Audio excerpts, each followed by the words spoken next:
Olá, boa noite. Tudo bem? Vamos aqui à nossa aula, nossa terceira aula, onde nós vamos explicar por onde começar uma avaliação. Então vamos esperar um pouquinho para as pessoas entrarem. Vamos dizendo aí se vocês estão escutando, de onde vocês são, para aguardar as pessoas entrando. Deixa eu ver se tem gente conhecida. Graziane, Valquíria. Boa noite. Kaline. Tô aqui com a Soraya, já vou apresentar. A Soraya Neuropsi. Às vezes eu não falo o nome de vocês porque vocês colocam uns nomes que são russo pra mim, eu já sou ceguinha, aí eu fico aqui tentando decifrar quando foi, o comentário já subiu. Sou de Carindé, Ceará, sou de Minas Gerais, Feira de Santana, Bahia, Mona Lisa, a Graziane de Minas Gerais, Santa Maria, Rio Grande do Sul. Uma Roberta, nossa, tão difícil uma Roberta. A Sandra tava ontem. Sandra, boa noite. Trouxe a caixa, hein, Sandra? Foi você que perguntou? Acho que foi, hein? Trouxe a caixa aqui pra gente mostrar a Larissa, psicóloga, ex-aluna do curso, que hoje trabalha aqui com a gente. Drica de Canoas, Luiz de Floripa, Apucarana, Manaus, Campos dos Goitacazes, Rio de Janeiro. Gabriela, doutora Gabriela, estava aqui ontem. Boa noite, Gabi. Mato Grosso, a Débora. Você consegue enxergar? Nada. Bom, gente, vamos lá? Vocês estão me ouvindo direitinho? Podemos começar? Me digam se tá ok. Como vocês já sabem, a gente tá aqui... Tarcílio, olha, tem alguns homens, né? Normalmente o público é 90% de mulheres. Bem-vindo. A gente tá numa sala aqui do Instituto.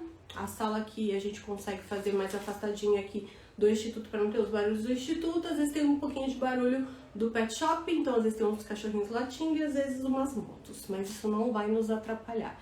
Presidente Prudente, Lari, boa noite, Lari.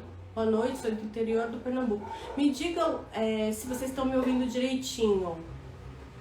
Palhoça, tá. A Thalita Souza disse que tá ouvindo direitinho. Então vamos lá. Então, ó o caminho. No começo. Bem no comecinho. Pra quem não me conhece, eu sou Roberta Alexandre Penitente, sou psicóloga, sou psicopedagoga, tenho algumas especializações, todas lato sensu, não tenho mestrado, não tenho doutorado, tenho especialização em ABA, em intervenção precoce no autismo, baseado no modelo Denver, em TCC, em educação, ensino estruturado de autistas e trabalho com avaliação diagnóstica. Já tem aí alguns anos, sou diretora do Instituto de Psicologia Vila Guilherme, supervisora da equipe de avaliação multidisciplinar. Estou aqui com a Soraya Correia Alvarez, neuropsicóloga. Nós estudamos juntas, nos formamos em 2003, já trabalhamos juntas em instituição pública do estado de São Paulo e depois que a Soraya fez a pós-graduação em neuropsicologia, eu já trabalhei com ela, instituição pública do estado de São Paulo, né? Ela já foi minha chefe e hoje ela trabalha comigo. E hoje ela trabalha comigo aqui no Instituto como neuropsicóloga e também trabalha em Atibaia, onde ela tem a clínica dela. Depois a gente vai bater um papo e ela vai contar das experiências dela, tanto como neuropsicóloga, dentro de uma equipe multidisciplinar, qual é o papel, por que uma neuropsicóloga precisa fazer esse curso, qual é o diferencial, quais os pulos do gato e algumas vivências aí e vai responder perguntas, tá bom? Eu tô vendo aqui a Daniela, não, a Dânia, ó, como eu não enxergo. Sou psicóloga de Ourinhos, adoro suas aulas, ai que legal. Eu fico feliz, gente. E é isso, tá? Então a Sô vai estar aqui Assim que eu acabar o conteúdo, a gente vai começar a trocar umas figurinhas e aí depois a gente vai abrir para perguntas, tá? Vai ser bem rico, essa pergunta sempre vem. E a neuropsicologia, a avaliação neuropsicológica, avaliação diagnóstica, avaliação neuropsicológica, e a Soraya tem umas trocas bem interessantes para fazer, tá? Então, nas aulas passadas, na primeira aula eu falei sobre os mitos. Espera só um minutinho, gente. Eu coloquei o Não Perturbe e aí tá chegando as minhas filhas aqui pedindo para eu autorizar elas a baixar jogo. Não, é o Family Link, é a proteção, não são elas me ligando, é o Family Link dizendo, olha, elas estão baixando o jogo lá. Mas fui eu que não baixei aqui, tá? Por isso que tem um pause.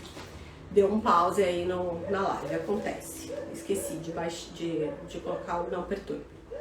Porque ontem elas me ligaram, né? Estavam fazendo lição de casa, elas me ligaram. Mãe, como é que faz essa parte aqui da lição, no meio da live? Bom, vamos lá. Nas últimas aulas, nas aulas anteriores, na primeira aula eu falei sobre os erros e acertos. Então, que na minha experiência como supervisora, como docente dos cursos, quais são os erros principais e o que fazer para acertar. Na segunda aula, eu falei o que fazer, né? Então, assim, como deve ser uma avaliação do começo ao fim, né? Desde a fundamentação teórica, estrutura, antecipação, o manejo, o olhar treinado, até a análise e a conduta, que é, na verdade, o caminho inteiro para uma boa avaliação. E na terceira aula, eu pretendo aqui entregar para vocês algo que vocês já possam fazer uma modificação amanhã na clínica de vocês. Hoje não, porque hoje é tarde, né? Ninguém vai atender mais hoje. Mas amanhã vocês já podem ir lá e modificar. Então, o que vai ter de legal? Além do conteúdo, esse conteúdo vai estar integrado com os formulários que eu vou liberar nessa aula. Para quem ficar até o final, vai receber aí uma liberação do certificado e do conteúdo. Então, fiquem até o final, que quem não ficar até o final não vai receber, tá? Então, vamos lá. Pensando no nosso conteúdo de hoje, eu fiz uma cola aqui. A gente está pensando então que vocês assistiram a aula de ontem e que vocês vão implantar na clínica de vocês. Então tá, quero fazer mudanças, eu vou começar a fazer essa avaliação de forma mais estruturada, porque eu não sabia que tinha que ter algumas coisas que agora eu já sei que tem, que eu não posso fazer algumas coisas que eu estava fazendo, então eu não quero mais errar nisso, eu quero melhorar a minha avaliação. Então, vocês vão implantar uma forma nova de fazer. E aí, nessa implantação, vocês têm que partir do primeiro pensamento. E assim, isso vai variar de acordo com a sua formação. Então, se você é psicóloga, se você é fonoaudióloga, se você é terapeuta ocupacional, se você atua em equipe ou se você atua solo, tá? Então, a depender disso, você vai fazer um plano de implantação na sua clínica, tá? Essas adaptações, elas não são somente técnicas, né? Então, um instrumento que eu vou ter que baixar, um livro que eu vou ter que ler, uma parte de fundamentação teórica que eu vou ter que ir atrás, né? Que foi o que eu falei ontem, da parte de fundamentação teórico-prática. Tem também a parte burocrática, que também não nos ensinam na faculdade, né? Nas duas primeiras aulas a gente falou um pouco disso, desse déficit que nós temos, nós estudamos juntas, né? Então a gente pode falar até desse compartilhar, né? Nós não aprendemos o serviço, não é a vender o serviço, mas nós não aprendemos as nossas profissões como um serviço. Então a gente não sabe fazer contrato, a gente não sabe cobrar o serviço, precificação, enfim, tudo isso a gente também sistematiza nessa avaliação, né? Porque é um serviço. Então, exemplos, você inicia uma avaliação e aí se você cobra essa avaliação por sessão, você não trabalha só a hora que você está com a criança. Você compra formulários, às vezes você compra testes específicos, até pensando na neuropsi. Você está com a criança ali 1 hora, mas de repente você comprou um teste de R$4.000, né? E aí você fez aquela sessão e aquele pai desiste. Minha mãe, oi mãe. E aí você desiste, a pessoa desiste, né? E de repente você não usa muito aquele teste, nem atende muito aquela população e ficou lá com um investimento de R$4.000, R$3.000 para avaliar uma questão específica e o paciente não dá seguimento porque você não fez um contrato de avaliação amarrado, vendendo a avaliação, serviço completo, ou então faltas, né? Então muita gente trabalha com locação de sala, né? Então paga os horários locados, o paciente não veio, é um exemplo também. E além disso, a própria rotina da clínica, às vezes, né? Com o paciente faltando, a avaliação se estendendo muito tempo, que também não é bom, né? Essa avaliação tem que ter começo, meio e fim, e ter um tempo delimitado, tanto para já ter logo a conclusão e o encaminhamento, análise e conduta, quanto essa criança está aprendendo coisas novas, pode estar perdendo outras coisas num período de avaliação muito longo. Então, quando a gente pensa no sistema de avaliação padronizada, não só do TEA, mas até pensando em avaliação neuropsi e outras avaliações, a parte burocrática é algo que também ninguém ensina, né? Formulário de presença, recibo de entrega de laudo, como se fazer um laudo, como fazer um contrato com o pai, autorização de uso de imagem, tem muita gente que não sabe que pode gravar, não pode postar nas redes, aí é outra coisa, mas gravar pode, enfim. Então tudo isso são adaptações técnicas e burocráticas que o sistema de avaliação também leva em consideração, desde a hora que você fala com o pai no telefone, né? Então passar um informativo para o pai, mostrando como é esse sistema, ajuda na psicoeducação, ajuda lá na devolutiva, né? Então tá tudo amarrado. Outra coisa importante, pensando em já fazer essa mudança na clínica de vocês. Quando vocês vão fazer uma entrevista inicial para começar uma avaliação, um sinal de risco de TEA, e você já sabe que há esse sinal, então vamos pensar que essa família entrou em contato com você e disse assim, olha, preciso de uma avaliação, marcar uma avaliação, você já foi no psico, TO, enfim, por conta de um atraso de fala, ou por conta de o neuro encaminhou, aí você pede encaminhamento, tá lá alguns sinais de TEA, ou então às vezes já tem HD F84, né? Porque a gente já mudou para o CID-11, mas ainda vem um monte de F84, acho que tem 2 anos para adaptação, depois eu preciso pesquisar isso. Você já sabe que você vai ter que fazer uma avaliação especializada, que não vai ser a avaliação, não vai ser a anamnese comum, não vai ser a caixa comum, né? Porque se você fez as aulas aqui agora, você já tá esperta, já sabe que você vai ter que fazer algo especializado. É recomendado que esse pai preencha uma série de informações antes da primeira sessão, porque tem muito detalhe num transtorno do neurodesenvolvimento que você não vai conseguir colher em uma única sessão. E esses pais vêm muito angustiados, todos os pais, né? Mas vocês não vão conseguir colher o suficiente de informação. E muitas vezes essa entrevista é uma entrevista de desabafo ali dos pais, e aí os profissionais dão um formulário para esses pais preencherem, que faz parte dessa primeira etapa da avaliação direta, o formulário, eles nos ajudam, mas às vezes dá o formulário para o pai preencher em casa, o pai preenche sozinho, aí tem o viés parental, tem negação, tem a dificuldade de compreensão. Então, por exemplo, no nosso sistema de avaliação, na parte de avaliação indireta, a gente tem os cursos do SR2, do MChat, do ICA IBC, que tem as instruções, que é para fazer junto com o paciente, exatamente para pegar esse viés parental. E nós criamos um protocolo aqui, que não foi sempre assim, tá? A gente foi aprendendo com as nossas experiências, que é um formulário, um link com toda a história do desenvolvimento que a gente manda para os pais antes da primeira consulta. Ele preenche em casa, sim, não, enfim, e vai preenchendo. A gente tem acesso a essas informações e só agenda a primeira consulta de entrevista inicial depois que a gente viu. Então a gente já vê atrasos na comunicação, atrasos na socialização, dificuldades de comportamento em casa, histórico de saúde, histórico sensorial, histórico alimentar, tem tudo lá. Então é uma anamnese mais específica, a gente disponibiliza ela lá no curso do nosso sistema em PDF, se quiser entregar para esses pais, para eles preencherem em casa, ou no link. E aí vocês mandam um link para esse pai que já está em contato com você, eles preenchem, você estuda e depois você agenda com esse pai. Que esse primeiro momento com esse pai pode ser até online, que foi uma outra coisa que eu falei ontem. Muitos pais não têm rede de apoio, né? Não tem com quem deixar a criança. Então, o único momento que ele vai poder fazer essa entrevista inicial é de casa. A criança online não, mas essa primeira entrevista online pode ser, você já colheu uma série de informações, tá? Então, essa primeira entrevista para coleta de dados, de neurodesenvolvimento, a história do neurodesenvolvimento ser bem específica.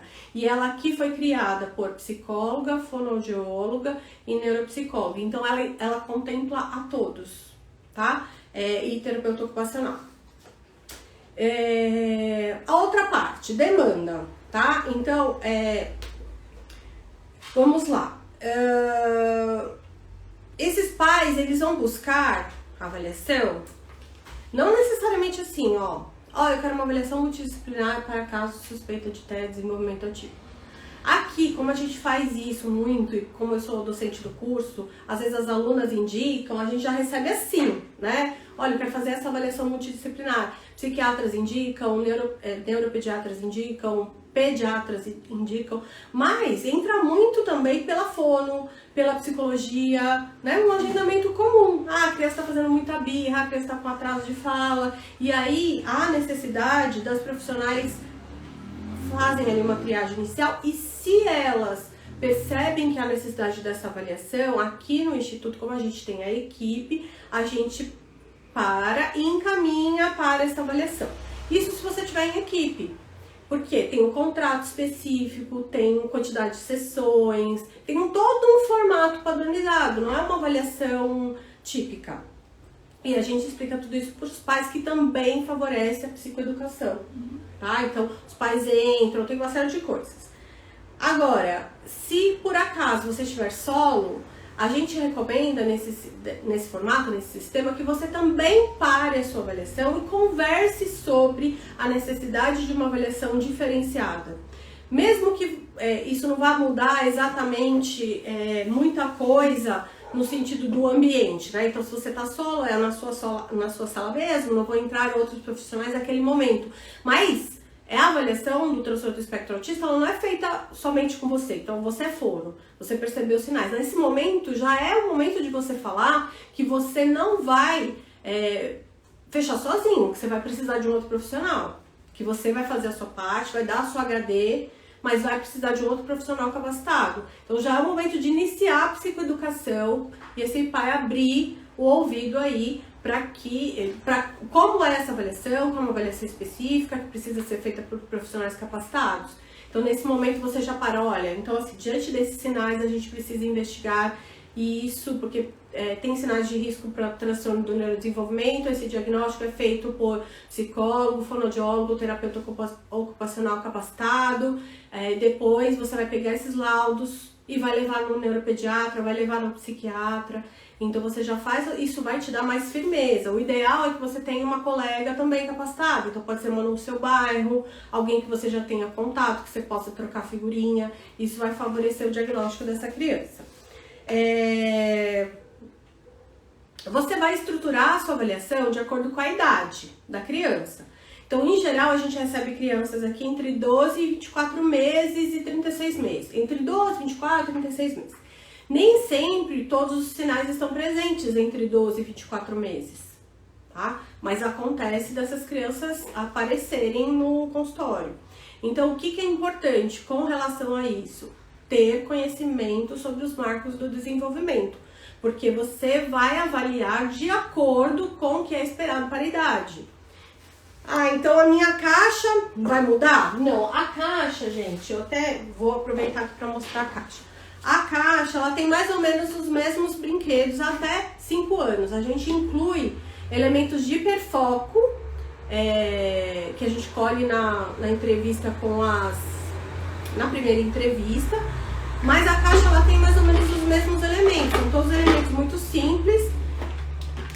E o que vai variar é o que a gente vai esperar dessa criança. Então, o que eu espero que uma criança faça deixa eu ver aqui, com esse pote, que tem aqui um joguinho de chá dentro, trancadinho aqui, bem forte, para eu avaliar se ela vai pedir para mim abrir, se ela vai olhar, se ela vai triangular, se ela vai desistir, se ela vai levar para a mãe, se ela vai ficar irritada, enfim.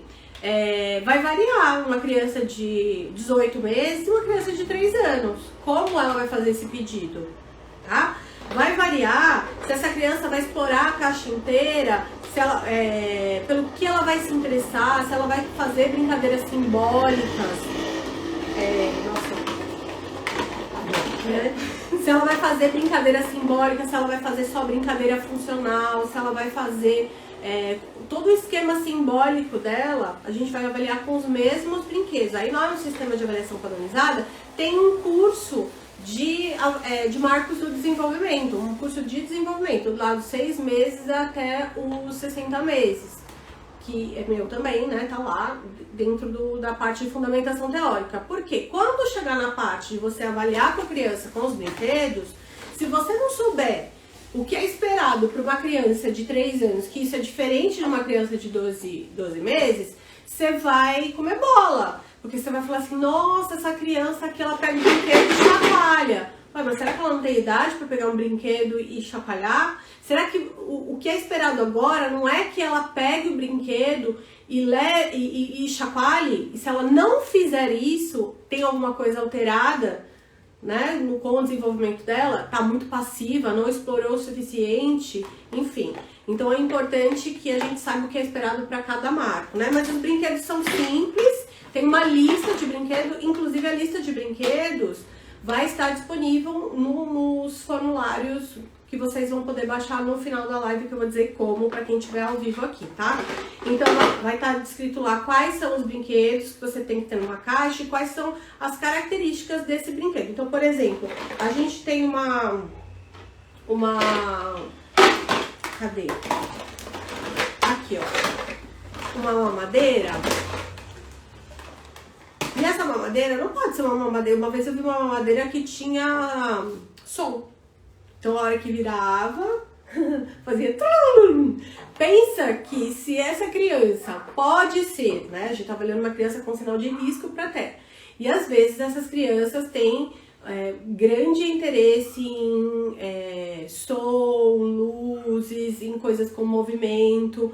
Se ela gosta muito dessa mamadeira aqui, que tem um negocinho aqui dentro, que se movimenta, que tem uns brilhos, que faz um barulho, qual é a chance dessa mamadeira pegar toda a atenção dessa criança, mesmo que você tenha cuidado da sala inteira, né? Então, ontem eu disse que aqui é minha sala de intervenção, aqui eu não faço avaliação, a gente tem uma outra sala de avaliação que a gente mostra lá no curso, tem a sala de avaliação, eu mostro como eu estruturei os móveis, o que eu pensei para esse móvel. Então, olha, esse móvel é assim porque a gente faz isso, aí eu mudo a sala ao vivo lá, né? Olha, essa sala aqui tá para intervenção, agora ela vai se transformar para avaliação. E transforma as outras salas também que não são de avaliação em sala de intervenção, sala de intervenção em sala de avaliação. Essa sala eu acho que talvez seja a sala que é mais complicada de transformar para avaliação, mas eu já fiz a avaliação aqui, só dá mais trabalho, porque tem que tirar muita coisa, né? Ela é a sala maior daqui, então tem muito brinquedo, e aí acaba dando mais trabalho, mas dá. Talvez com uma rotina mais corrida, né? Não dá passar de um para outro, fica mais corrido. Então a gente organizou a clínica de forma que todo mundo consegue atender, então atende psicóloga, fono, em todas as salas, neuropsicólogas. Tem umas preferências, mas aí acaba sendo preferência das próprias profissionais, mas todas as salas são adaptadas para fazer avaliação, para fazer intervenção. Aí, então, os brinquedos, tem lá a lista, o que você vai, qual o objetivo e como ele deve ser. Então, quantidade de carrinhos, tem lá 3 carrinhos. Por que 3 carrinhos? Deixa eu mostrar meus carrinhos.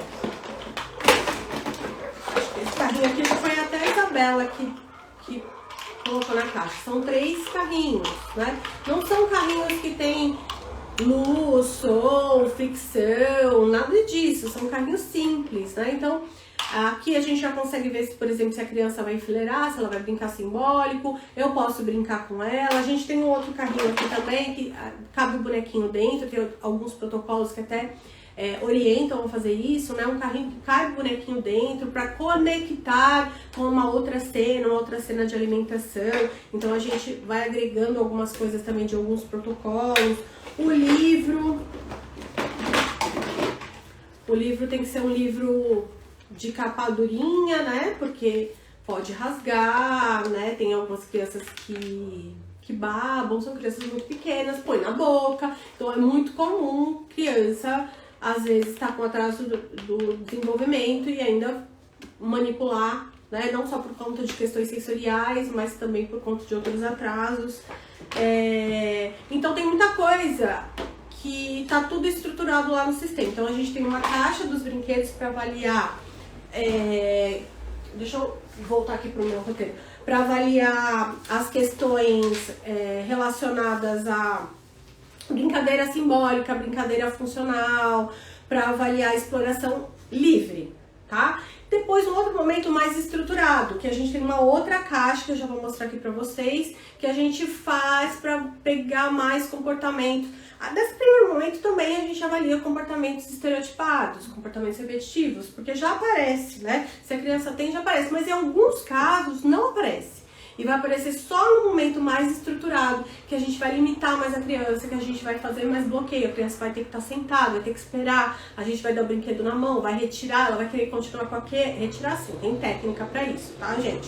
Que a gente ensina lá no módulo de conduta, não é retirar da mão da criança, tá? Mas eu tô falando assim de uma maneira mais prática, né? A gente vai apresentar e depois a gente vai trocar por outro. E aí quando a gente faz essa troca, às vezes a criança quer muito continuar naquele brinquedo, só quer aquele brinquedo. E aí a gente tem como observar, às vezes, alguns padrões de comportamento, tanto de estereotipia, quanto birras, inflexibilidades, enfim, tá? Então a gente precisa de um ambiente físico com condições mínimas, né? Então assim, não pode ser muito calor, não pode ter super estimulação. A Soraya vai ter uma história muito legal para contar, ela já vai compartilhar com a gente daqui a pouco. Tem que ser limpo, mínimo, né? Não pode ser muito calor, mínimo. Não pode ter muito barulho, mínimo. Mas tem que ser limpo de distratores, como é o caso daqui. Não dá para avaliar uma criança aqui. Se uma criança chegar aqui, ela vai querer brincar com tudo, né? E aí eu não vou ter o que fazer. Eu preciso concentrar essa criança nos brinquedos aqui para eu poder avaliar a iniciativa, para eu poder avaliar a resposta, atenção compartilhada, engajamento, todos os itens do nosso checklist que também tem, baseado no DSM-5, que também tem lá no nosso curso de sistema.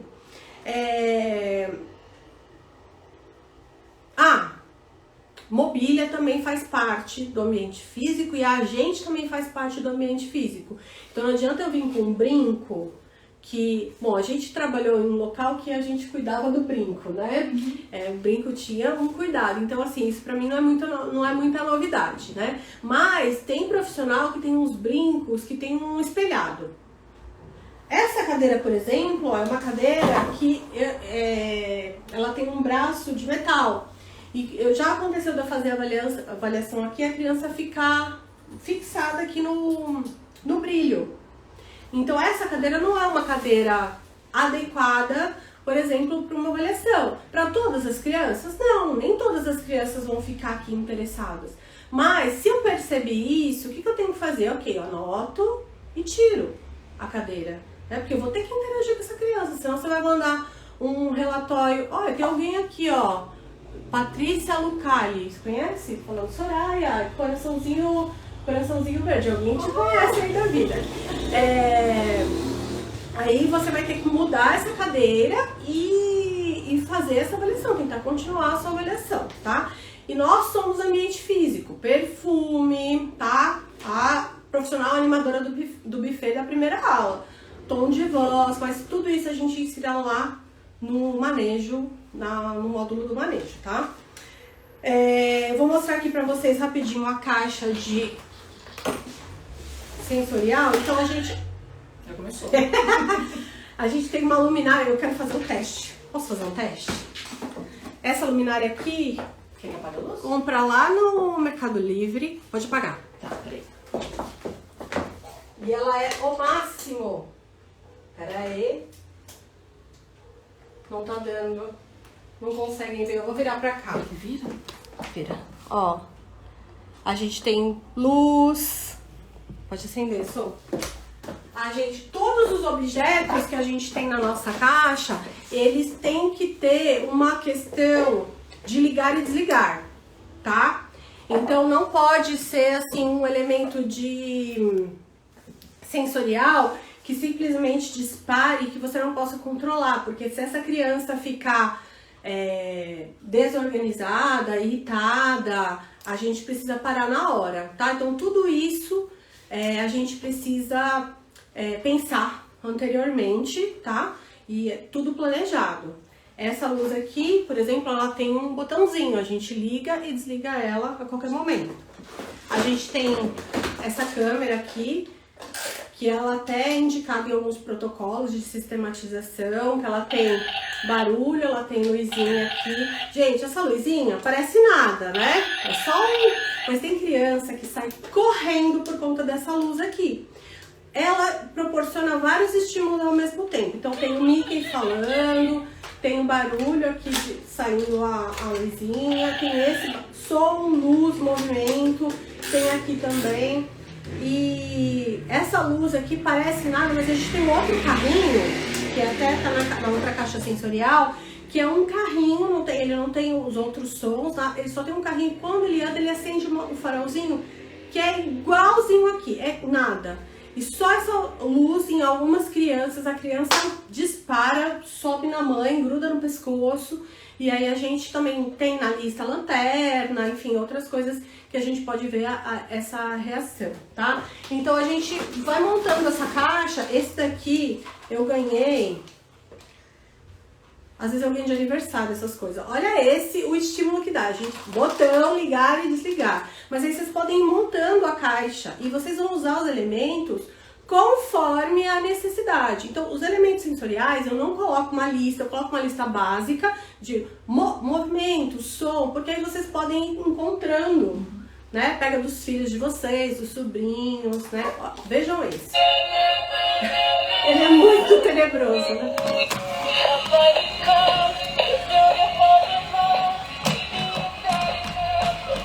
Então ele tem luz, ele tem movimento, ele tem som alto. E tem criança que pega, abraça, dança junto. A gente pode dançar junto com o boneco e ver o engajamento. E tem criança que se desespera. E a gente vai ver, às vezes, a mãe não trouxe muita... O barulho da rua também atrapalha. O nosso barulho da rua, para as crianças, a sala de avaliação é lá atrás. Lá não tem barulho nenhum, não. É que tá tendo atendimento, né? Então não dá pra gente fazer lá. Então, você acha fofinho, Joyce? A Joyce acha fofinho. Eu acho ele meio bizarro, assim. Eu não gosto muito. Tenebroso mesmo. Eu acho ele meio tenebroso. Tem vários tipos, tá? A gente tem uma outra caixa que tem esses peões, gente. Peão que tem luz. Esse aqui, ele tem uma música bem legal. Qual é a qualidade desse peão? Eu também ganhei de aniversário esse peão, gente. Eu ganhei muita coisa sensorial de aniversário, de paciente, supervisionando. Esse peão, o bom dele é que quando você para ele para a música. Tem alguns peões que não param. A música continua mesmo que você pare, ele vai até o final da música. Então esse peão aqui, ele é essencial porque ele tá rodando, mas a hora que você para ele para a música, tá? Eu tô vendo aqui a Samira falando que autistas não gostam de som. Nem todos, tá? Isso faz parte da avaliação. Critério B, hiperreatividade sensorial é um dos critérios. Lembrando que são 4. A criança basta ter 2 para fechar a tela.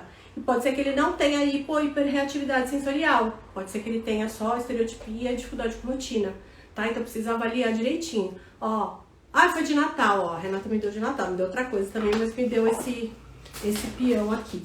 Então tem essas mamonas também, ó, que é de silicone, tem luz, movimento. Então tô mostrando aqui pra vocês algumas coisas. Bolinha de cachorro, pet shop, barulhinho insuportável, mas também tem alguns espinhos, né? Uns espinhozinhos. Deixa eu ver o que mais. Chocalho. Enfim, gente, tem bastante coisa. Esse aqui tem uma tremidinha, tem movimento, tem coisa que gira. Enfim, mostrei aqui pra vocês mais ou menos como que é essa caixa, que a gente faz no segundo momento. E a gente tem slime, enfim. Eu apresento slime pra todas as crianças? Não apresento slime. O que vocês vão apresentar para todas as crianças está descrito no protocolo. som, a luz, o movimento. Algumas coisas específicas a gente vai apresentar se a gente desconfiou de alguma questão sensorial, tá? Se a gente quer investigar uma questão, a mãe trouxe uma questão, se a gente não conseguiu ver nenhuma questão sensorial, aí às vezes a gente apresenta um slime pra ver essa reação, né? Pra tentar checar todos os critérios, tá? Então, eu falo, né? Bom, eu acho que era isso, deixa eu ver, implantação já foi, em equipe sozinho, cronograma, e é isso. Agora, vamos trocar uma figurinha aqui com a Soraya, aí a gente vai falar de algumas coisas que eu falei aqui no conteúdo até agora. A Soraya, como eu falei, a gente se formou junto em 2003, trabalhei com ela durante um tempo, depois a gente, né, ela saiu do local, eu continuei, e aí depois a gente se reencontrou, sempre amigas, sempre próximas, porém não distantes, porque ela é de Atibaia, né, e eu aqui de São Paulo, e depois que ela se pós-graduou em neuropsicologia, aí eu já lacei, né, e assim como eu falei ontem da Gabriela, doutora Gabriela, da Isabela, veio trabalhar aqui, a primeira coisa que eu falei, então, mas olha, tem uma coisinha que precisa fazer para você atuar aqui, né? Que é fazer o curso do Sistema de Avaliação Padronizada do TEA. E aí essa é a primeira pergunta que eu queria fazer para a Soraya, para ela contar um pouquinho qual é a contribuição desse sistema de avaliação padronizada para uma neuropsicóloga. Ontem, inclusive, teve essa pergunta. Eu falei, a Soraya amanhã, você estava vendo, né? A Soraya amanhã vai responder para você. Então vamos lá. Vamos lá, gente. Boa noite novamente.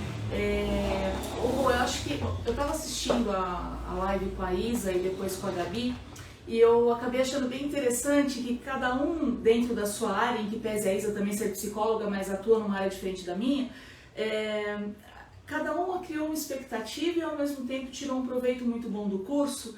E eu fiquei pensando assim, numa esteira. É como se você colocasse com o curso o aluno numa esteira. E aí, você apresenta tudo, Rô. Então, assim, por trás de cada slide que está lá, tem muito referencial teórico, e isso é importantíssimo. Mas, ao mesmo tempo, você acaba mostrando tudo que a gente tem que ter na rotina desde antes do atendimento. Então, isso dá muita segurança para quem está começando agora, dá muita segurança para quem está voo solo, e também para quem já está há bastante tempo e não teve esses aspectos que você falou na faculdade também, né? Então é bem legal a gente ter esse compartilhamento de experiências. E aí você vai andando na esteira e aí você aprende, né? Primeiro aquela questão de que você sim tem que ter uma bagagem muito boa para você poder finalmente atender uma pessoa. O que a gente faz é muito sério, a gente impacta a vida de pessoas, cada um dentro da sua área, né? Acho que todo mundo que está assistindo, cada um dentro da sua área, a gente impacta a vida de pessoas. E também a gente aprende ali como fazer. Então, terminou o curso na neuropsicologia, antes de terminar o curso, uma das coisas que eu fiz foi mudar algumas coisas no meu formulário de entrevista de anamnese, porque é importantíssimo a gente conseguir entender e incorporar algumas coisas novas. Uma outra coisa que eu fiz foi em relação às próprias caixas, que você estava mostrando agora, eu fiquei lembrando da aula do curso. Então, as caixas, antes eu tinha uma metodologia com as caixas. E aí, independente de atender um paciente com suspeita de TEA ou não, eu acabei fazendo essas modificações porque você tem uma lógica que você acaba passando da tua experiência que eu consegui incorporar à minha prática dentro da neuropsicologia. Você falou que você mudou a sua anamnese 3 vezes já, né? Já mudei 3 vezes. Não, já mudei 3 vezes. Tem aula do curso que é legal, né? O curso ficar à disposição 1 ano. Já teve aula que eu assisti 3 vezes e meia. Meia porque acabou a bateria, mas assim, foram 3 vezes e meia porque você assiste uma vez e fala, pô, legal, conteúdo legal. E aí, de repente, chega alguém pra você no seu atendimento, um paciente que traz aquela demanda. E você fala, caramba, a Rô falou isso. E aí eu volto lá e assisto novamente, e da segunda e da terceira vez com um olhar diferente, porque eu já somo as novas práticas que eu incorporei com o que aquele paciente está trazendo. E uma outra coisa que eu achei muito rica do curso, principalmente pensando na minha situação de voo solo em Atibaia, né? Porque aqui eu tenho a oportunidade incrível de trabalhar com uma equipe, gente, que você aprende nas mensagens de WhatsApp. Não, é muito louco, né? E não tem fim de semana, não tem horário, é muito legal. Mas ao mesmo tempo, quando eu estou em Atibaia, que eu estou atendendo sozinha, e eu sei que é a realidade de muita gente que está vendo a gente, a maioria, a oportunidade que a gente tem de entender o olhar de outros profissionais que compõem uma equipe. Então, que nem a Roberta falou agora há pouco, quando eu vou fazer determinados diagnósticos, obrigatoriamente eu vou levantar uma hipótese diagnóstica e eu preciso compartilhar esse paciente com outros profissionais que também vão dirigir o olhar naquela hipótese e refutá-la, confirmá-la, verificar comorbidades, diagnósticos diferenciais, ou seja, é um pensamento coletivo. E a partir do momento que a gente tem a oportunidade de ver outros profissionais, psiquiatra, a fonoaudióloga ou mesmo psicólogos falando dentro da sua prática clínica, a gente também aprimora o que a gente faz pensando no que a gente pode contribuir com o olhar daquele colega sobre aquele mesmo paciente. Então, é muita coisa, né? E aí eu estava fazendo, só voltando àquela analogia da esteira, quando eu vi o compartilhamento da Isa e da Gabi nesses 2 dias, que é justamente isso, né? Então a gente vai passando, cada um dentro da sua realidade, da sua atuação profissional, acaba tendo oportunidade de colher para si aquilo que é mais importante, mas ao mesmo tempo você tem pulos do gato ali no meio. Você vê desde o primeiro contato, antes da anamnese, o primeiro contato com o responsável pelo paciente, que aqui a gente está falando de crianças, né? Então, assim, pelo responsável, você já sabe direcionar. Então, muitas vezes, nesse primeiro contato, eu já inseri perguntas na minha anamnese que dizem respeito específico ao que a pessoa trouxe e que, de repente, não estava tão bem aprofundado na anamnese. Então, esse primeiro contato é muito rico. Então, eu acredito que nessa esteirinha a gente chega até o finalzinho lá na entrega do laudo, da devolutiva, né, no caso dos profissionais. E a devolutiva em grupo, né, que ela nunca tinha participado. Eu não mencionei aqui, não há muito tema, mas a devolutiva, a gente, quando você faz uma avaliação multi, a devolutiva é em grupo. Né? Então a gente faz o laudo em grupo, as avaliações parciais, a minha HD da Fono, Gabriela, da Renata, e a HD da Neuropsicologia, a análise da equipe, então a HD final, e aí a gente faz a devolutiva em grupo e é muito interessante, é reconfortante para os pais poder estar com todos os profissionais que avaliaram o seu filho ali, poder tirar dúvida com cada um, fazer as relações, e isso também está no sistema de avaliação, né, que pode ser feito junto ou separado, né, porque se for voo solo, tem que fazer você mesma, né, mas fazer junto é algo que você pode incluir aí na sua clínica e é, assim, enriquecedor como profissional, porque eu aprendo cada vez mais com as neuropsicólogas, eu aprendo sobre a fonoaudiologia, as fonos com a psico, com a neuropsi, e aí é muito legal. A So tem uma questão com estrutura que ela vivenciou, e aí eu gostaria que ela contasse um pouquinho pra gente. Legal. Então, quando eu acabei sublocando a sala de uma neuropsicopedagoga, e a sala eu alugava sublocava um dia inteiro. Em Atibaia, né? Em Atibaia, e era uma sala de neuropsicopedagoga, então tinha muito estímulo. Então o que eu fazia? Eu chegava meia hora mais cedo do primeiro atendimento e eu tirava uma foto, né, metódica, né? Eu tirava uma foto para depois saber onde devolver e recolhia todo aquele material. Só que numa determinada ocasião, quando eu cheguei na sala, e o meu primeiro paciente naquele dia era um paciente de 3 anos com suspeita de TEA, a sala inteira tinha sido modificada, né? Então, tipo, é a mesma coisa de chegar aqui, de repente o sofá tá nessa parede, e eram móveis pesados, né? Então, o armário de livros, o armário de brinquedos, tinha tudo sido redimensionado. Eu não tinha como fazer uma redistribuição ali, e o paciente já estava a caminho, não tinha o que fazer, então a única coisa que eu fiz foi pedir para a mãe entrar comigo, consegui avisá-la que possivelmente ele teria algum tipo, porque eu já sabia, né, ela já tinha relatado que ele tinha essa dificuldade quando tinha mudança no ambiente, e ele ficou bastante descompensado. Assim que ele entrou na sala, ele ficou impactado e não tinha muita coisa que fazer a partir dali. E ali eu percebi que não dava certo mesmo e acabei precisando mudar de sala, e hoje a sala que eu aluguei, subloquei hoje também, ela não tem nada, ainda não tem nem cortina na janela, mas é importante que ela tenha a mesa, que ela tenha a mesinha de criança, as cadeiras e só. E eu levo, né, para as caixas, que eu também, que eu tinha falado, né, que eu também modifiquei o meu sistema de caixas, eu levo e eu arrumo a sala de acordo com cada paciente que vai chegar. Então, menos é mais, né, quando a gente fala num sistema estruturado como o da neuropsicologia, né, então você tem que ter um mínimo de estímulos para você ter um mínimo de variáveis também quando você for analisar os testes. Então, essa experiência foi bem interessante para a gente ter uma noção do quanto impacta um paciente essa questão de mudanças no ambiente, né? A gente tem que ter uma coisa muito, muito controlada mesmo, né? Sim, e muitas vezes, eu sempre converso com a Soraya, né? A neuropsia, a pós de neuropsia, ela não vai especificamente no manejo do TEA, né? Você pode falar um pouquinho sobre isso? Sim, a gente faz o curso da neuropsicologia, ele fala da aplicação como um todo. A gente estuda efetivamente, sim, só que são módulos muito pequenos, onde a gente tem um contato com os tipos de possíveis transtornos de neurodesenvolvimento e até outros, né, que a gente acaba vendo como um todo, da infância até a velhice, mas de qualquer maneira a gente não tem esse contato tão próximo. E assim como você comentou, eu não estou lembrando se foi ontem ou se foi no primeiro encontro, daquela questão que na graduação a gente não tem contato, na pós-graduação, não querendo desesperar os graduandos, mas assim, também na pós-graduação também não, porque muita coisa vem da vivência. Então, eu falo com tranquilidade que uma coisa muito legal do curso foi justamente, tinha ocasiões que eu lembrava, essa ocasião da sala, quando eu vi a sala toda mudada, eu lembrei imediatamente do curso.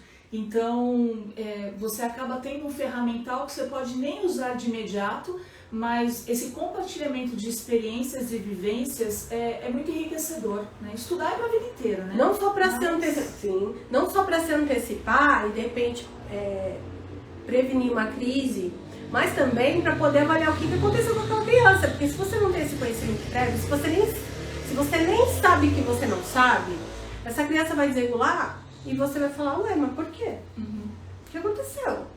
Né? Vai continuar ali, essa criança vai chegar e, enfim, que pode ser um brilho, pode ser um som, que pode ser um barulho, que pode ser o excesso de estímulo e aí aquela criança fica ali toda agitada e você não consegue aplicar com a sua caixinha porque, mas esse menino... Eu já ouvi assim, onde eu tava fazendo, eu tinha que entrar na sala, a neuropsicóloga, era neuropsicóloga, mas isso eu já ouvi também com fone, enfim. A neuropsicóloga me botava dentro da sala porque falava que ele não estava seguindo as instruções. Ela tinha que aplicar os testes, a criança não ficava sentada, né? Não tinha ali comportamento adequado para testagem. Ao invés dela organizar o ambiente dela, os instrumentos, as provas, o manejo, ela chamava o pai para dar limites para a criança fazer os instrumentos, né? Então, assim, enfim, surreal. Surreal, mas tá ao contrário, né, gente? A gente que precisa adaptar e se antecipar, que é exatamente o nosso tema aqui hoje. É antecipação e estruturação, para depois a gente chegar no manejo, pra gente ir pro olhar treinado, pra gente conseguir fazer uma análise e uma boa conduta, né? E esse treino de olhar, ele é muito importante porque quando a gente fala em psicometria, né, nos testes, aqui no Brasil a gente é muito escasso o que a gente tem de testagem formal das crianças pré-escolares.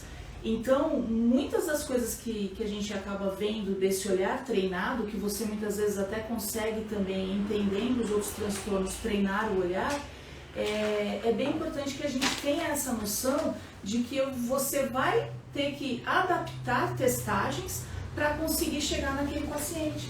Ter noção, eu quero treinar, eu quero testar funções executivas.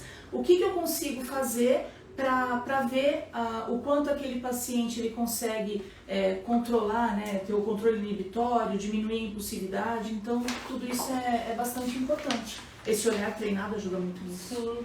Só mais uma vivência nossa aqui. Tem alguns casos que a gente, como a gente grava sessões e a gente faz estruturado, ele inicia comigo, né, ou comigo ou com a Isabela, tem a Larissa na equipe multi, tem a Fernanda. A criança entra pela psicologia e aí ela já tem acesso, né, por conta lá do link, né, da história do neurodesenvolvimento, que é a nossa anamnese, a nossa menina dos olhos, gente, é muito legal. E aí a gente tem acesso a isso, todo mundo tem acesso a isso. A gente já coloca lá no esqueletinho do laudo, todo estruturadinho. Então, quando a Soraya vai ver essa criança, ela já viu um monte de coisa, já tem acesso a todas as informações dessa primeira entrevista, do neurodesenvolvimento, já assistiu a minha sessão. Eu começo, normalmente, eu faço as minhas sessões, no sistema de avaliação tem um protocolo padrão com um mínimo de sessões, mas isso pode ser aumentado, tá? Mas tem um mínimo de ciclo de fono, de neuropsi, mas a gente vai avaliando aí caso a caso, conforme o que a gente consegue avaliar, né? O que a gente consegue de levantamento durante as sessões. Mas elas são gravadas, inclusive esse modelo de gravação, de autorização de gravação, é um dos formulários que eu vou disponibilizar hoje, tá? Para quem estiver interessado. O nosso modelo que a gente disponibiliza no curso, eu vou disponibilizar para vocês. Eu vou disponibilizar a apostila do módulo 2, a estrutura e antecipação, esse modelo, tem mais formulários, depois eu me lembro, eu pego aqui e falo para vocês. A Soraya assiste a minha gravação, não precisa ser ao vivo, a gente ensina no curso também como é que a gente faz isso, com o mínimo de elementos que garantam o sigilo e ao mesmo tempo vocês não precisem de perder tempo subindo vídeo, salvando vídeo, nem todo mundo tem muita tecnologia, mas tem um jeito fácil de fazer, tranquilo de fazer. A Soraya assiste, ela pode assistir ao vivo, ou ela pode assistir depois, fica gravada, ela pode reassistir. Quando ela vai fazer a avaliação dela, ou a fono vai fazer a avaliação dela, ela já viu o repertório dessa criança, quanto que essa criança interage, se ela é mais passiva, se ela quebra brinquedo, se ela bate, né? E ela consegue, como neuropsi, e aí é o caso que eu queria compartilhar com vocês, inclusive pensar se ela vai disponibilizar os testes dela. Já aconteceu casos que a gente deu uma plastificada num elemento que aquele menino com certeza ia rasgar, né? Então a gente plastificou ali, colocou ali dentro de um plastiquinho, na verdade, né? Para que ele não rasgasse o teste, né? O teste custa R$4.000, né? Não dá pra simplesmente dar. E ele é de papelão, é um papelão mais grossinho, né? Sim. É um papelão. E se ele faz isso aqui, R$4.000 que a gente tem que. Então, assim. Baba também. Baba, põe na boca, né? Então. E outro trechinho que foi legal também. Foi de uma criança que a gente estava fazendo o diagnóstico diferencial de mutismo seletivo, DI, enfim. E aí essa criança não interagia com ninguém, ela não interagia. E aí na sessão de fono, né, fono fantástica, a gente pegou ali um hiperfoco ali em fotos, em polícia militar, né, e a gente fez todo um esquema com um carrinho de polícia. A Soraya criou uma prova parecida com o som R, com o som R, com fotos da família para ver se ele ia conseguir fazer a execução, para ela pensar se daria para utilizar o som R num outro momento. Com fotos da família ele se sentiu motivado, interessado, ela viu que ele tinha habilidade e aí ela usou como reforçador e foi maravilhoso, né? E aí conseguiu aplicar o som R com o reforçador. Então a gente ela já conhecia essa criança, ela já tinha visto 3 sessões com a psicóloga, foi até outra psicóloga, não fui eu, foi Larissa, né? Larissa, viu as sessões com a Renata, foi com a Larissa Alessa, que tá aí assistindo a gente. Viu as sessões com a Larissa, viu a fono Renata, as sessões com a Renata, e quando ela foi, ela já conhecia muito do repertório dessa criança, da capacidade dessa criança, e aí foi aplicar os testes formais já toda equipada, ela já sabia como que ele reagia, o que ela precisava usar e a gente vai conversando também, né? Sim. E a gente sempre conversando, tá? Então, gente, deixa eu falar. Tem um monte de pergunta aqui, vocês podem ir mandando mais, tá? Podem ir mandando pelo balãozinho. Mas antes, eu quero falar pra vocês um pouquinho do sistema de avaliação. Depois eu vou responder todas as perguntas que vocês mandaram aqui. É isso, Má? Tá. Os formulários, os certificados vão estar disponíveis numa página específica, tá? que já está disponível, Mar? Não? É depois das perguntas? Tá, então tá. Então vamos lá. Tudo isso que a gente está falando aqui, a gente ensina nesse sistema de avaliação padronizada que foi criado para treinar minha equipe e depois eu comecei a treinar pessoas fora, né? Esse curso, ele é um curso 100% online, são 12 meses, como a Soraya falou, né? São 12 meses. A Soraya pode tirar dúvida aqui, né? Ela sai da sala dela e fala, você tem 5 minutinhos? E eu a mesma coisa, mas no nosso grupo do WhatsApp, mas vocês poderão tirar dúvidas diretamente comigo lá na plataforma durante 12 meses. As meninas, Soraya, a Gabriela, a Isabela, elas não participam do Tira Dúvidas de lá, somente eu que respondo, tá? As aulas são gravadas, então vocês podem assistir no tempo que vocês precisarem, quantas vezes vocês quiserem, não tem limite de assistir. Tem alguns cursos que tem limite, vocês podem assistir 3 vezes, 4 vezes, você viu? A Soraya assistiu 3 vezes e meia. Tem certificado de 100 horas, tem material de apoio, então é todo apostilado. No módulo de estrutura e antecipação, além do curso ser... pega ali pra mim, além do curso ser todo apostilado, no módulo específico de estrutura e antecipação, a gente tem todos os formulários para você fazer a implantação. Então, temos folha de frequência, a gente tem o selinho, que é como se fosse um logo do sistema de avaliação padronizada, que aí a gente acredita... O nosso objetivo é que esse selo se espalhe, né? Sistema de avaliação padronizada. Então a gente já deixou todos os formulários, que é inclusive um bônus do curso, né? Todos os formulários editáveis para você já colocar o seu logo, e do lado tem o logo do sistema de avaliação padronizada, do outro lado você coloca o seu logo. Algumas escalas que a gente usa, porque no curso tem o SRS2, o IQBC e o MChat revisado, tem essas aulas.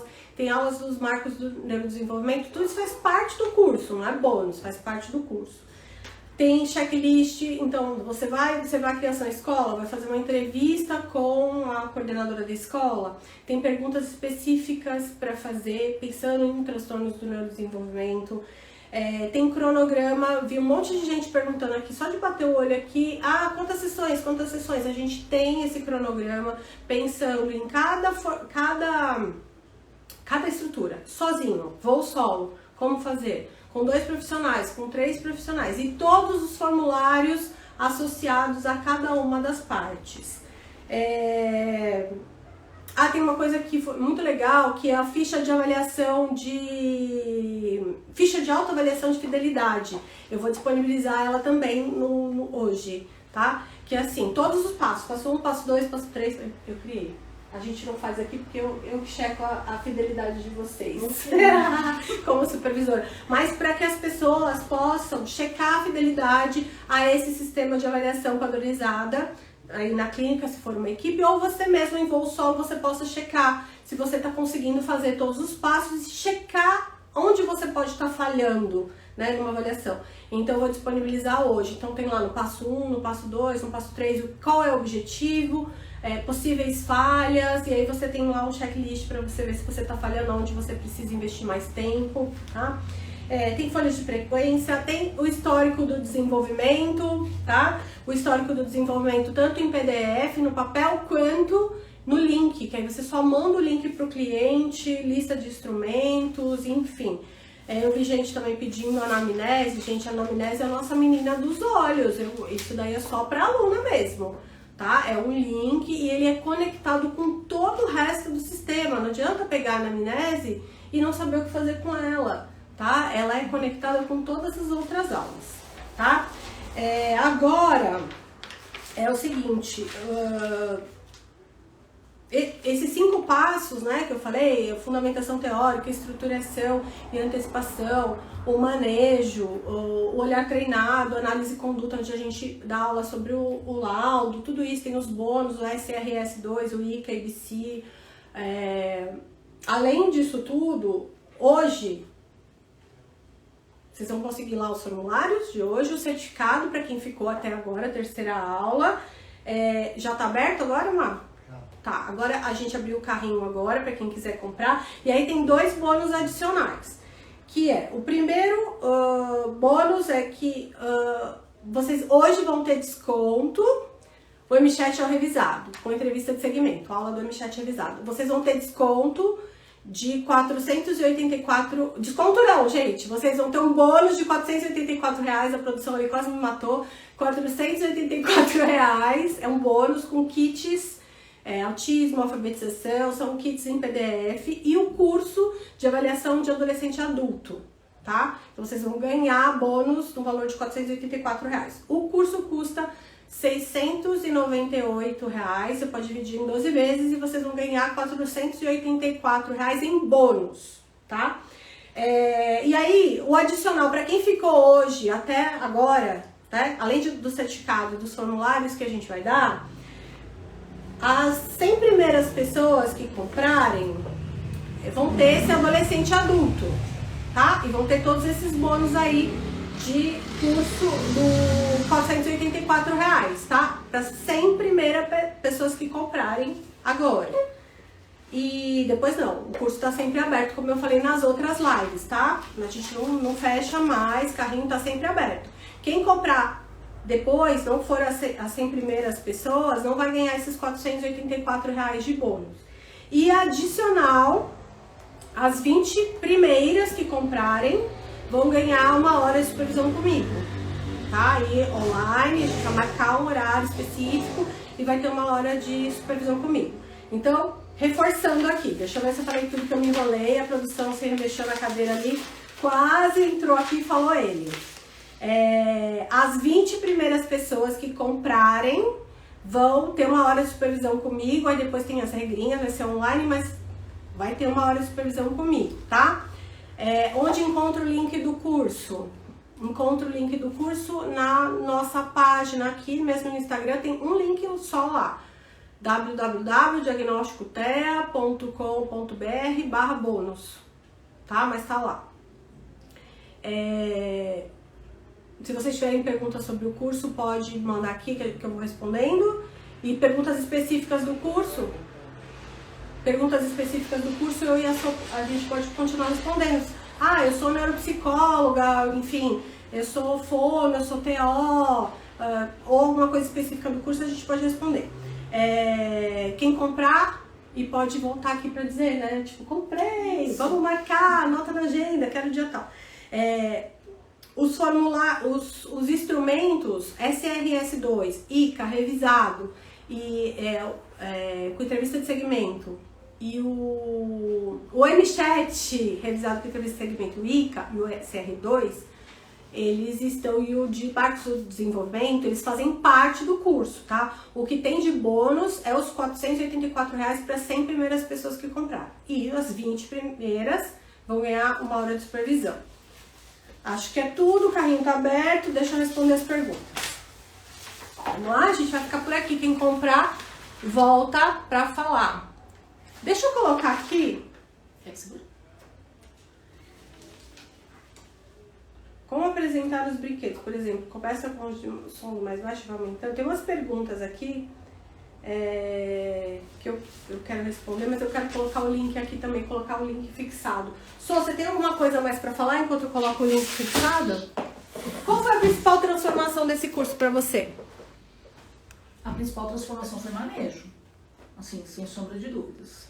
Porque tem muita parte, aquilo que eu falei, tem muita parte prática, né? Você compartilha muito as suas experiências, que não são poucas, aliado a todo o conhecimento teórico. Então, é muito diferente, né, de você meramente ler um livro, um artigo, que ajuda muito, mas quando você tem esse compartilhar de informações, é muito legal. E aquilo que eu te falei também, pelo que eu percebi da Gabi, né, que é fonoaudióloga, da Isa, cada um acaba tirando dentro da sua área, da sua expertise, e consegue encaixar todas essas realidades, né?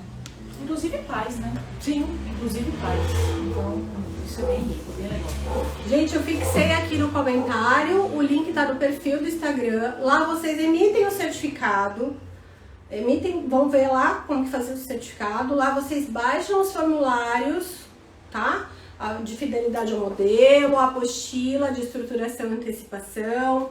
Tem outros formulários lá que eu liberei para vocês. E quem quiser fazer a compra também é lá. Os botões estão todos lá, tá? Então vocês vão ter aqui nessa página. Aonde está o link, tá lá na página da Brinquedos. No link do Instagram da Brinquedos, tá bom? Deixa eu ver aqui.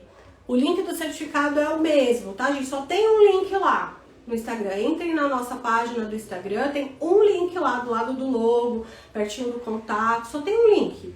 Pra facilitar, a gente fez tudo num link só, pra vocês não ficarem perdidos. Dá pra dividir no boleto? Não. Divisão só no cartão, tá bom? Vamos a perguntas aqui. A Paula Aguiar. Atendo solo. Quantas sessões em média é necessário para avaliação diagnóstica na parte psicológica? Coloca um modelo de anamnese. A anamnese só para alunos do curso, tá? Porque como eu falei, a parte da anamnese, ela está conectada com todo o módulo de fundamentação teórico-prática. Só a anamnese não dá para fazer o que o sistema propõe, tá? E aí a gente propõe no curso duas formas da anamnese. A anamnese em papel, que aí você pode entregar para o pai, ele preencher em casa e te trazer depois, ou através de um link, que é muito mais utilizado. Você manda o link para o pai preenche, você analisa e vai para a primeira sessão com ele, tá? Quantas sessões em média? Depende da idade da criança, mas tem um mínimo aí de sessões. Vamos considerar que eu vou conversar com essa mãe vai preencher o histórico do desenvolvimento, que são aí um monte de perguntas. Eu já vou estudar tudo isso antes de conversar com essa mãe. Não é uma sessão que eu estou com a criança ou estou com a mãe, mas já é um tempo, certo? Por isso que eu digo assim, não tem exatamente um tempo que eu vou dizer assim pra você, olha, X, tá? Você vai ver lá no cronograma, nos fluxogramas, tem bastante fluxograma lá, que você vai ver a quantidade de tempo que você vai despender e isso também tem a ver com a precificação que você vai dar, tá? Então primeiro eu vou analisar toda essa história do desenvolvimento, vou marcar com essa mãe e vou fazer a primeira entrevista. Essa primeira entrevista em geral demora 1h30 a 2 horas. Então assim, se eu for considerar aí, eu já fiz 3. A primeira hora que eu estudei, mais 2 horas ali com a mãe. Aí eu vou ver essa criança, em média, dependendo da idade, uma criança até 3 aninhos, 2 aninhos, eu vou ver essa criança 3 vezes. Mas depois eu vou assistir as sessões da fono. Eu vou assistir as sessões da fono. Né? Então são horas que eu vou me dedicar ali ao trabalho de assistir as horas da fono. Eu não vou estar com a criança, mas eu vou estar observando. A fono vai observar as minhas. Eu tenho 3 horas com a criança gravada.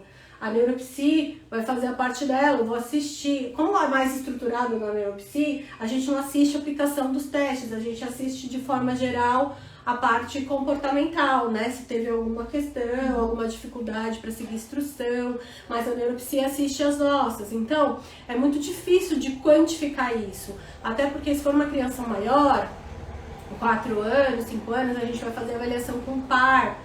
Ó, a Cristina falando aqui que já comprou. Ah, que legal. Depois você manda mensagem pro Marcelo para ver se você ganhou a supervisão, tá bom? Então, e aí com a Soraya, a gente vai ver, a gente vai assistindo a Soraya e vai também avaliar qualitativamente. Então, com crianças maiores, às vezes a gente usa par, às vezes não, né? Então, é difícil precisar, mas no mínimo 3 com a psicologia, com a criança, mais tudo isso que eu falei com os pais, tá? Mas tem cronograma de tudo, tá? No curso. Tem fluxograma da entrada dos pais, contato com os pais com o telefone, quais os formulários que você manda, primeira sessão com a psicologia, quais os formulários envolvidos, depois vai para psico, quais são os formulários, instrumentos, materiais, foi para fono, então tem lá um arquivo do Excel, todo relacionado com todos os formulários e instrumentos que a gente disponibiliza também, tá? A Joyce Lima perguntando, como apresentar os brinquedos? Por exemplo, começa com os de sons mais baixos e vai aumentando? Não, na parte estruturada, não é assim, mas lá no curso a gente tem a aula que a gente tem o checklist baseado no DSM-5 e tem a aula com os brinquedos. Então eu tô lá sentada no chão da sala de intervenção com os brinquedos e eu vou falando um a um. Olha, esse brinquedo você pode avaliar isso, você apresenta assim nesse momento, tá? Mas não tem a ver com quantidade de som. O que a gente tenta variar é assim, apresentar um de muita estimulação e um calmante, um de muita estimulação e um calmante, tá? Calmante normalmente que gira, tá? Elementos que giram, mas às vezes também a criança pode ficar super excitada com o que gira, então vai exigir muito do tirocínio da profissional. Drica Aires. Se a criança começa a chorar por causa de um brinquedo, qual é o procedimento? Aula de manejo, tá? Não dá pra dizer, porque eu preciso saber o que causou, como que a gente vai saber que foi por causa de um brinquedo, não foi por causa de um elemento do brinquedo, né? Ou se foi por conta de uma conduta sua, da sua voz, do que você tocou, porque a gente teve uma avaliação aqui que eu nunca me esqueço. Era um menino que a hora que ele fazia alguma coisa, se você dissesse assim, parabéns, ele voava em cima de você. Era orelha, cabelo, era tapa, né? Então assim, qualquer mudança, né? Então você estava aqui falando, seguindo a liderança, falando poucas palavras, e aí se você desse uma instrução, por exemplo, para avaliar se ele compreensão verbal, né? E aí ele colocasse, se você dissesse parabéns, ele virava e te dá um piau, né? O baixinho tá aqui até hoje. Não dá mais um piau na gente. Mas naquela época, o que foi que aconteceu? Até a gente perceber que tinha sido uma pequena variação da voz, tá? Mas uma pessoa Andra Ramos, eu acho. Falou que comprou, que legal. Até a gente perceber isso, então assim, os vídeos nos ajudam nisso, né? Porque a gente vai conseguir perceber o que foi que aconteceu que fez essa criança chorar. Nos ajuda na avaliação, mas na hora ali é o manejo, né? Então tem todo um módulo sobre manejo, estilos de conduta, direcionamento de tópico, diretividade, não intrusividade, que tem tudo a ver com a estruturação, porque você vai fazer intrusividade se sua sala não estiver estruturada. Se a sua sala tiver um sofá branco que você acabou de comprar, nenhuma criança pode pisar, e essa criança for lá pisar, você vai ter que tocar nessa criança e falar, não, bem, aqui não, vem pra cá, brinca com esses brinquedinhos aqui que a tia separou pra você. E a hora que você tocar nessa essa criança pode ter uma desregulação, né? Ou essa criança vai lá na janela sem tela, ou essa criança vai mexer, por exemplo, nos brinquedos da sala que não são seus, são da sua colega. E aí você vai dizer pra criança de 4 anos, 5 anos, tá? Não tô falando dos bebês, não. Não, essa caixa aqui não é da tia, a caixa da tia é aquela ali. E aí você vai ter um problema, né? A Gabi, alguém mencionou sobre o barulho da rua incomodar. Inclusive isso pra mim foi um dado na avaliação, pois usei vários brinquedos e a criança não mostrou interesse exagerado em incômodos. Já o barulho, isso aí, perceber os pequenos detalhes, né? Quem pode fazer o curso? Alguém perguntou aqui, não estou entendendo a letra dele. Quem pode fazer o curso? Quem pode fazer o curso? Psicólogos, fonoaudiólogos e terapeutas ocupacionais. Aí nos psicólogos a gente inclui os neuropsicólogos. Psicopedagogas podem, a pergunta que não quer calar. A gente estruturou esse sistema de avaliação padronizada para psicólogos, fonoaudiólogos e terapeutas ocupacionais. É proibido fazer? Não, a gente não vai pedir CRP, não vamos pedir CRFA e não vamos pedir o CREFITO de ninguém. Mas o curso foi estruturado. Alguém aqui, a Tabata está perguntando se AT pode. Pode. Né? Não é para intervenção, tá? Deixando claro, é um curso diagnóstico. Não é para intervenção, vocês não vão ter nada para intervenção, não vai te ajudar na intervenção. Para depois você não ficar frustrada. As pessoas confundem a avaliação para diagnóstico com a avaliação para intervenção, porque tem muito curso assim, né? Aprenda todos os instrumentos, aí tem lá ABA, Denver, Sunrise, todos os testes, teste de tudo. Não dá para servir. Muito cacique para pouco índio. Lembrando que o Marcelo está avisando aqui que faltam poucas para 20, tá? Então tem poucas pessoas que ainda vão conseguir fazer uma hora de supervisão. E aí são só as 20 primeiras que vão ter uma hora de supervisão. Todas as 20 primeiras vão ter uma hora de supervisão, não é sorteio, tá? E as 100 primeiras vão ter o bônus de 484. Deixa eu ver aqui. Onde estava? Aqui. Psicóloga Kathleen Mangini. Se mesmo organizando o ambiente, adaptando, a criança continuar apresentando disruptivos na hora da avaliação, né? Os pais, nesse caso, podem entrar na sala junto com a criança? Ótima pergunta, Kathleen. Na verdade, os pais participam da avaliação desde a primeira sessão. Os pais não entram para conter a criança. Os pais entram antecipadamente, para deixar a criança mais segura e para que nós possamos avaliar diferenças entre a interação que essa criança estabelece com o adulto e com os pais. Tá? Então, esses pais, na primeira entrevista, eles já estão cientes e a gente já faz combinados, né? Olha, quem é que vai trazer essa criança? Vai ser a avó. A avó tem contato com ele? Não, eu trabalho e a avó vai trazer. Não pode. Já programa a avaliação para que você ou seu marido, que tem mais contato com ele, possam trazer, porque vocês vão participar. A gente vai avaliar o brincar de vocês, a comunicação da criança com você. Eu entro na sala, eu saio da sala, eu avalio, né, Sô? A mãe entra com a criança na sala e eu peço para ela responder pouco a criança, para ver se a criança vai perceber que essa mãe não tá respondendo. Depois eu peço para essa mãe interagir, depois eu entro, depois eu saio. A gente vai avaliando todas essas diferenças no comportamento da criança, se ela percebe que eu saio, se ela não percebe, se muda o padrão de interação a partir daí, tá? Então é bem importante que os pais estejam na sala, não para regular a criança, pelo contrário, tá? Você quer falar alguma coisa? Não, só na avaliação, na parte da neuropsíquica. Sim, legal. Sendo diferente, né? Então, na parte da neuropsicologia, a gente, normalmente, no primeiro contato com a criança, a gente convida quem estiver acompanhando ali, que é nesse sistema, né? Quem tem proximidade, mas a tentativa é que a gente consiga fazer a avaliação não na presença dos pais, né?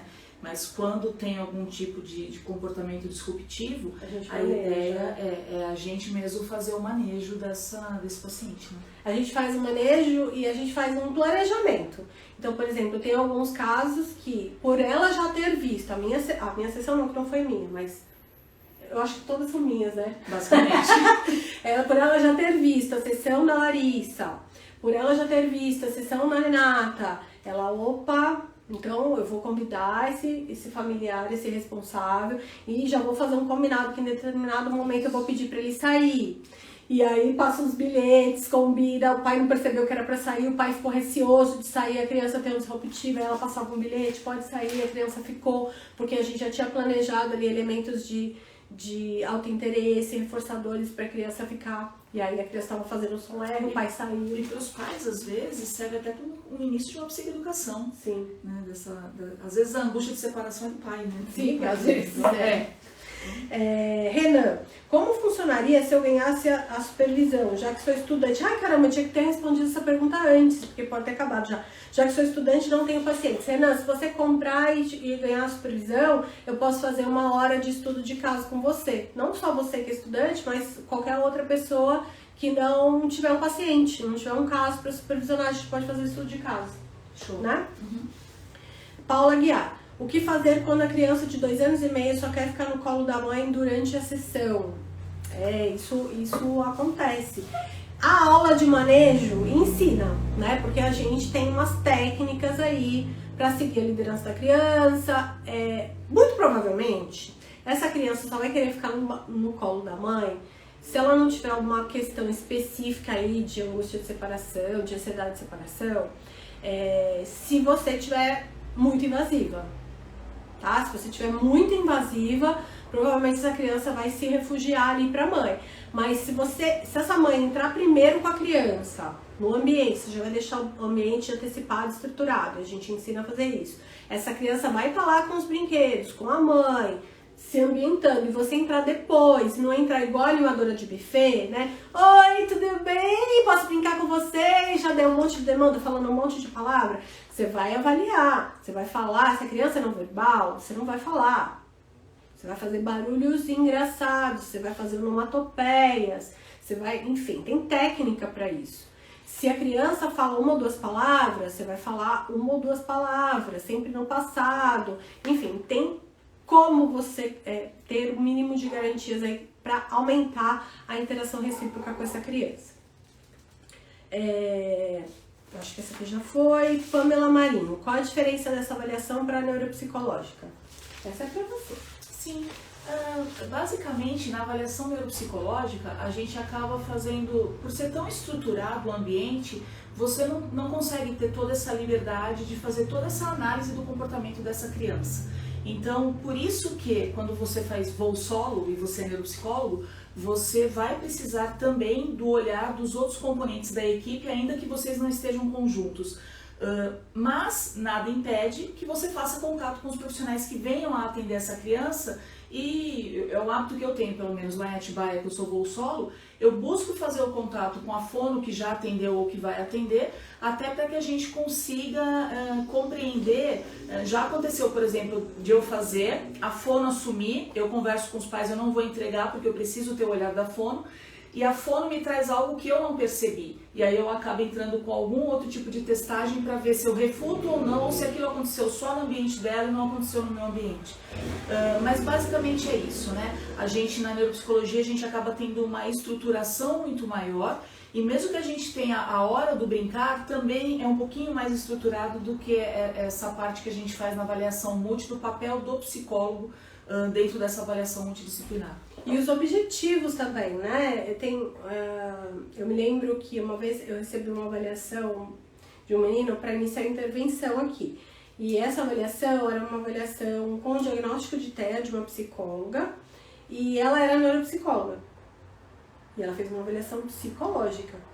Porque para o diagnóstico de TEA não há necessidade de ser uma avaliação neuropsicológica, né? Você gostaria de falar alguma coisa sobre isso? Exatamente. O que ajuda muito no caso do TEA, quando a gente faz uma avaliação neuro, eu acredito que seja principalmente dois fatores. A questão das comorbidades, que a gente consegue achar com mais clareza quando a gente atua com a psicometria, e também a questão dos diagnósticos diferenciais. E a gente vem quebrando a cabeça em alguns casos, justamente por conta dessas pequenas diferenças sutis, que às vezes com algumas testagens a gente consegue muito mais elementos que clareiem a possibilidade do raciocínio clínico.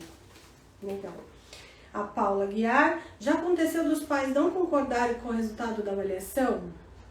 E Soraya, quais os métodos de avaliação você utiliza? Você quer começar? Eu vou responder essa aqui se os pais já não concordaram com a avaliação. Nesse sistema de avaliação padronizada, a gente começa com a psicoeducação dos pais na primeira sessão. Então, nenhum pai entra para fazer essa avaliação sem saber quais são as nossas hipóteses, tá? Então, após o preenchimento dessa história do neurodesenvolvimento da primeira sessão, ao final dessa primeira sessão, eu digo aos pais quais são as minhas suspeitas, o que é que a gente vai investigar. Então, se a criança está com um atraso, importante fala, se ela tem sinais de TEA, quais são os diagnósticos principais que a gente vai ter que virar e a criança do avesso para fazer a pesquisa. Então, ela passa a ser uma co-ajudante aí, uma co-terapeuta, né? uma co-informante. Os pais já são ótimos informantes, mas ela vai participar da avaliação. Então, às vezes, esse pai está dentro da sala e ele tá ali, ele fala, olha o que eu te falei aqui, é isso que ela fez, né? É esse movimento. Muitas vezes, sabe o que a gente escuta? Diferenças entre os pais. A mãe que fica mais tempo com a criança está percebendo todos os sinais de risco, e o pai que fica mais tempo fora. Em geral é isso, né? Mas pode ser o contrário também, depende de quem fica mais fora. Que não tem tanto contato com a criança, não consegue perceber aqueles sinais. E aí, às vezes, os pais se sentam aqui e falam assim, não, eu acho que ela tá vendo pelo em ovo, e a mãe já pesquisou, já tá com sinais todos ali. Durante a avaliação, ela fala, olha, tá vendo aquilo que eu falei? Que ele falou que nunca viu, que não acontece com ele, que acontece muito pouco. Olha, aconteceu agora. Uma tremidinha de mão, né? Um caminhar na ponta do pé que nunca acontece. Uma falha na resposta, no brincar, a hora que a mãe vai brincar. A resposta ao nome, a mãe vai lá e chama. E não responde a ela, não responde a mim, também não responde ao pai. Exemplos, tá? Então, essa psicoeducação, a mãe vai vendo que a criança não interage, não responde a mim, não responde a fono, não brinca adequadamente. E aí, ou vai vendo os disruptivos, e isso vai atuando, às vezes, de forma a já abrir o coração para um diagnóstico possível, né? Nem em todos os casos fecha até, às vezes fecha transtorno da comunicação social, fecha TDAH, fecha DI, fecha até com DI, fecha, enfim. Mas é difícil uma criança que vai para uma avaliação multidisciplinar que esteja com um atraso importante, que não saia com um diagnóstico de algum transtorno. Sim. Aí, quais os métodos de avaliação que a Soraya utiliza, ela vai responder.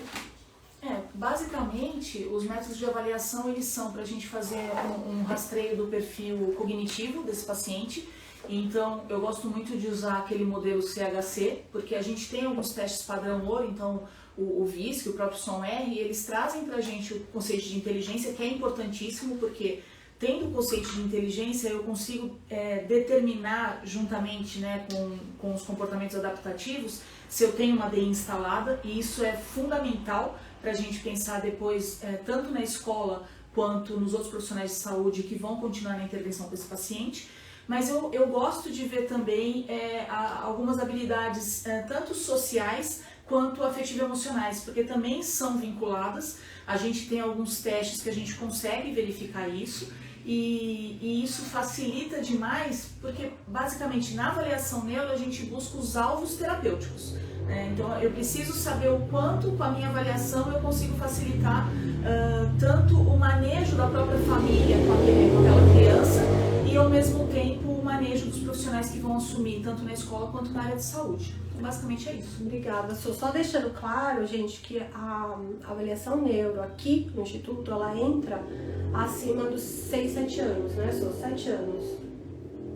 Aqui, é idade escolar, já, aqui no escolar. Instituto, tá? Isso não quer dizer que uma avaliação neuropsicológica não possa ser feita nos menores, mas a avaliação neuropsicológica e a avaliação psicológica do desenvolvimento fariam aí mais ou menos as mesmas avaliações, né? Falando assim de uma maneira, a sua pode falar melhor, né? Então, crianças até 5, 6 anos é psicólogo e fono, psicóloga, fono e TO. E aí a neuropsia acaba entrando nos maiores ou em casos de comorbidade específica. E aí a gente precisa fazer um diferencial e aí ela entra nos menores inclusive. Ajuda bastante essa questão de você acabar, porque muitos colegas neuropsis, eles acabam focando na parte cognitiva, que é importantíssimo, mas muitas vezes você ter noção da criança como um todo, usando outros instrumentos psicométricos, você acaba conseguindo um perfil melhor para ajudar nessa intervenção posterior. Por isso que eu acredito que seja tão importante. Beleza. Então, gente, para encerrar, agradeço inicialmente a Soraya, não só hoje, né, mas o trabalho, ter vindo, né? Tava lá em Atibaia, eu falei, você veio, agora, quase tive um ataque. Vou reforçar aqui os bônus, tá? Então, quem ficou até agora, emite o certificado lá no link que tem no nosso Instagram, tem um link lá, clica lá que você vai conseguir baixar os downloads que eu liberei para estrutura e antecipação na sua clínica, pedir o seu certificado e só os bônus de hoje, com os R$484 em bônus, que é o curso de avaliação de crianças maiores, adolescentes e adultos e os kits em PDF, eles são só para os 100 primeiros, tá? Depois que atingir os 100 primeiros, aí volta, o preço não muda, tá? É 698, o curso está sempre aberto e vocês podem comprar a qualquer momento, tá? Vai estar aberto amanhã, depois de amanhã, só não vai ter os bônus. Lembrando que o SRS2, o MChat, o curso de Marcos do Desenvolvimento, o IKBC faz parte do curso, tá? Então, não é bônus. E é isso. Quer falar alguma coisa? Não, só agradecer, Rô. Sempre bom estar contigo e agradecer a todo mundo que ficou por aí. Obrigada, gente. Tchau, gente. Boa noite. Obrigada. Eu não consegui enxergar direitinho daqui, mas eu vi muita gente falando aqui. Não dá pra ver, mas eu vi. A Soraya é maravilhosa. A Soraya é neuropsicóloga incrível. A Soraya é um ser humano. Depois o Arthurzão vai te contar, porque eu vi que o Arthurzão tava lá e ele viu os elogios do pessoal que te conhece. Aí eu tava de olho e eu vi muita gente falando. Tchau, gente. Obrigada. Tchau, tchau.